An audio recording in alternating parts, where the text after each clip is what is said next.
সহিহ বুখারীর একটি হাদিস, আপনাদের অনেকেরই হয়তোবা অবাক লাগবে শুনলে, হয়তো নতুন শুনছেন অনেকেই। হুযায়ফা রাদিয়াল্লাহু তাআলা আনহু এক ব্যক্তিকে দেখলেন যে সে তাড়াহুড়া করে নামাজ পড়তেছে, আমরা যেভাবে পড়ি এই জাতীয় নামাজ পড়তেছে। তিনি এরকম নামাজ পড়া দেখে লোকটাকে ডাক দিলেন, ডাক দিয়ে বললেন, তুমি কতদিন এভাবে নামাজ পড়ছো বাবা, ভাই কতদিন এভাবে তুমি নামাজ পড়ছো? লোকটা বলল 40 বছর ধরে। কত বছর ধরে? 40 বছর ধরে তিনি এভাবে নামাজ আদায় করছেন। অন্য বর্ণনা আসছে 40 বছরের কথা না, আপনার সে অনেকদিন থেকে এইভাবে সালাত আদায় করছেন। তো হুযায়ফা রাদিয়াল্লাহু তাআলা আনহু তাকে ডেকে বলছেন যে, ভাই, লাউ মুত্তা আলা গায়রি ফিতরাতিল্লাতী ফাতারাল্লাহু মুহাম্মাদান সাল্লাল্লাহু আলাইহি ওয়াসাল্লাম আলাইহা, তুমি যদি এই নামাজ নিয়ে মরো, যেভাবে নামাজ পড়তেছো, এই যদি সারা জীবনের নামাজ হয় তোমার, আর এই নামাজ নিয়ে তুমি কবরে যাও, মরো, তো মনে রাখবে মুহাম্মদ সাল্লাল্লাহু আলাইহি ওয়াসাল্লামের ধর্মের উপরে তোমার মৃত্যু হলো না, মুসলমান হয়ে মরতে পারলা না, সারা জীবন নামাজ পড়ছো।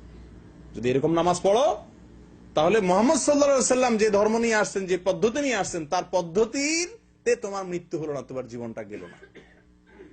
প্রিয় বন্ধুগণ, কত বড় চিন্তার কথা, কত বড় টেনশনের কথা। কি নামাজ পড়ছি? হ্যাঁ, আনাস রাদিয়াল্লাহু তাআলা আনহু বর্ণনা করেন, সহিহ বুখারী মুসলিমের হাদিস, নবী সাল্লাল্লাহু আলাইহি সাল্লাম ইরশাদ করেছেন, আতিমুর রুকু ওয়াস সুজুদ, তোমরা রুকু এবং সিজদাগুলোকে ইতমাম করো, পরিপূর্ণ করো। রুকু সিজদাকে পরিপূর্ণ করো। রুকু পরিপূর্ণ করা মানে হলো ভালোভাবে পিঠ মাথা সোজা হয়, এত বেশি ঝুঁকতে হবে, হালকা ঝুঁকলে হবে না, পরিপূর্ণ ঝুঁকতে হবে। ঝুঁকেই শুধু না, ঝুঁকার পরে তাসবিহ পড়তে হবে ধীরে স্থিরতার সাথে, এরপরে উঠে সোজা হয়ে দাঁড়ায়, একদম টান হয়ে সোজা দাঁড়ায় অপেক্ষা করতে হবে কিছু সময়, এরপর আপনি সিজদা যাবেন। এটা বলে রুকু ঠিক করা। সিজদাও একইভাবে। এটা করার জন্য নবী করিম সাল্লাল্লাহু আলাইহি ওয়াসাল্লাম নির্দেশ দিয়েছেন। ইবনে মাজাহ এর হাদিসে আসছে, নবী সাল্লাল্লাহু আলাইহি ওয়াসাল্লাম বলেছেন, ইয়া মাশাআল মুসলিমিন, ইয়া মাশাআল মুসলিমিন, ও মুসলিমরা শুনে রাখো, লা সালাতা লিমান লা ইউকিমু সুলবাহু ফির রুকু'i ওয়াস সুজুদ। হাদিসটি সহিহ। নবী সাল্লাল্লাহু আলাইহি ওয়াসাল্লাম বলেন, ও মুসলিমরা, ও মুসলমানরা, যে ব্যক্তি নামাজের মধ্যে রুকুতে তার পিঠ সোজা না করে, পিঠ মাথা সোজা না করে, অর্থাৎ ভালো করে না ঝুঁকে, এরকম থাকলে তার সোজা হলো না। এবং সেজদায় গিয়ে যে ব্যক্তি পিঠ মাথা সোজা না করে, সঠিকভাবে রুকু এবং সেজদা না করে, ওই ব্যক্তির সালাত হয় না, নবী করিম সাল্লাল্লাহু আলাইহি ওয়াসাল্লাম বলছেন। প্রিয়দিনী ভাইরা, আবু হুরায়রা রাদিয়াল্লাহু তাআলা আনহু বলেন, আমারনি রাসূলুল্লাহ সাল্লাল্লাহু আলাইহি ওয়াসাল্লাম বিসালাস ওয়া নাহানি আন সালাস, আমাকে নবী করিম সাল্লাল্লাহু আলাইহি ওয়াসাল্লাম 3টা কাজের ব্যাপারে বিশেষ নির্দেশ দিয়েছেন, আর 3টা কাজ থেকে বিশেষভাবে নিষেধ করেছেন। যে 3টা কাজের জন্য বিশেষভাবে নির্দেশ দিয়েছেন, তার ভিতরে একটা হলো ওয়ানাহানি, 3টা কাজ থেকে তিনি নিষেধ করেছেন, যে সেই নিষিদ্ধ কাজগুলোর ভিতরে একটা হলো নাহানি আন নাকরাতিন কানাকরাতিদ দিক, মুরগির ঠোকরের মতো যেন আমি ঠোকর না দেই নামাজে। মুরগির ঠোকর বুঝুন তো? মুরগির ঠোকর তো আর আমাদের বোঝানোর দরকার নেই, আমাদের দেশের মানুষ আমরা সবাই জানি আলহামদুলিল্লাহ মুরগির ঠোকর। এই মুরগির ঠোকরের মতো নামাজ যেন না হয়, রুকু সিজদা উঠা বসা, হ্যাঁ, ফটাফট দ্রুত, এটা যেন না করি। নবী করিম সাল্লাল্লাহু আলাইহি ওয়াসাল্লাম আমাকে স্পষ্ট আলাদাভাবে নিষেধ করেছেন। কে বলছেন? আবু হুরায়রা রাদিয়াল্লাহু তাআলা আনহু। তালক ইবনে আলী আল হানাফি রাদিয়াল্লাহু তাআলা আনহু বলেন, নবী করিম সাল্লাল্লাহু আলাইহি ওয়াসাল্লাম বলেছেন, লা ইয়ানজুরুল্লাহু আযজা ওয়া জাল ইলা সালাতি আবদিন লা ইউকিমু ফিহা সুলবাহু বাইনা রুকুইহা ওয়া সুজুদিহা। রাওয়াহু আহমদ। মুসনাদ আহমদের হাদিস। নবী সাল্লাল্লাহু আলাইহি ওয়াসাল্লাম বলেছেন, ওই ব্যক্তির দিকে, ওই ব্যক্তির নামাজের দিকে আল্লাহ তাকায়াও দেখবেন না, চেয়েও দেখবেন না, তাকায়াও দেখবেন না আল্লাহ সুবহানাহু ওয়া তাআলা ওই ব্যক্তির নামাজের দিকে, যে ব্যক্তি রুকু থেকে সোজা হয়ে না দাঁড়ায়, সিজদা থেকে উঠে সোজা হয়ে না বসে, কিছুক্ষণ অপেক্ষা না করে উঠেই আবার চলে যায়, এই ব্যক্তির দিকে আল্লাহ সুবহানাহু ওয়া তাআলা তাকাবেন না। প্রিয় বন্ধুগণ, এখান থেকে আমাদের কিছুটা বোঝা গেছে যে নামাজের সবচেয়ে বড় ভুল, যেটা কারণে নামাজ হবে না, এই ভুলটা আমাদের সবার ভিতরে কম বেশ আছে কি নাই বলেন? আছে কি নাই? আমাদের মা বোনদেরকে আমাদের শিক্ষা দেওয়া আমাদের কর্তব্য।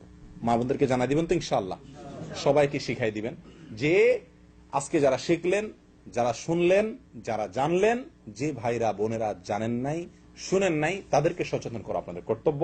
তাদেরকে জানিয়ে দিবেন, নবী সাল্লাল্লাহু আলাইহি ওয়াসাল্লাম বলেছেন ওই ব্যক্তির নামাজ হবে না, লা সালাতা বলেছেন। কোন ব্যক্তির?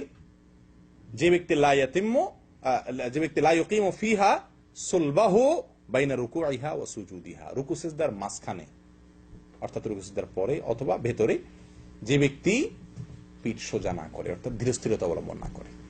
তাহলে নামাজের খুশু, অন্তরের স্থিরতা, এটা খুবই গুরুত্বপূর্ণ বিষয়, এতে কোনো সন্দেহ নাই। কিন্তু প্রিয় বন্ধুগণ, এর চাইতে বেশি গুরুত্বপূর্ণ বিষয় হলো নামাজের খুজু বা বাহ্যিক অঙ্গ প্রত্যঙ্গগুলোকে, বাহ্যিক আমলগুলোকে ধীরে স্থিরে আস্তে আস্তে করা, অপেক্ষা করে করে করা। আমি আবারও বলছি, খুজু দুনিয়ার কোন ফিকহাবিদ, দুনিয়ার কোন আলেম বলেন না খুশু এটা নামাজের রোকন, ফরজ, ওয়াজিব, এটা মুস্তাহাব, জরুরি। আল্লাহ সুবহানাহু ওয়া তাআলা বলেছেন যে আকিমিস সালাতা লিযিকরি, নামাজের উদ্দেশ্যে আল্লাহ স্মরণ, সেটা ঠিক আছে, কিন্তু এটা না করলে বা এটা ছুটে গেলে নামাজ হবে না। ভুলে ছুটে গেছে, মনোনদিক চলে গেছে, নামাজ হবে না, এই কথা পৃথিবীর কোন আলেম বলেন না। কারণ এটি ফরজও নয়, ওয়াজিবও নয়, রোকনও নয়, শর্তও নয়। কিন্তু নামাজ এর ধীরস্থিরতা অবলম্বন করা এটা জরুরি, এটা না হলে নামাজ হবে না। ভুলেও যদি ছুটে যায়, ভালো করে শুনে রাখেন, ভুল আপনার মনে ছিল না, রুকু থেকে উঠে চলে গেছেন, পরে মনে হয় ভুল করলাম, হবে না, আবার পড়তে হবে। আমি কি বুঝাতে পারছি?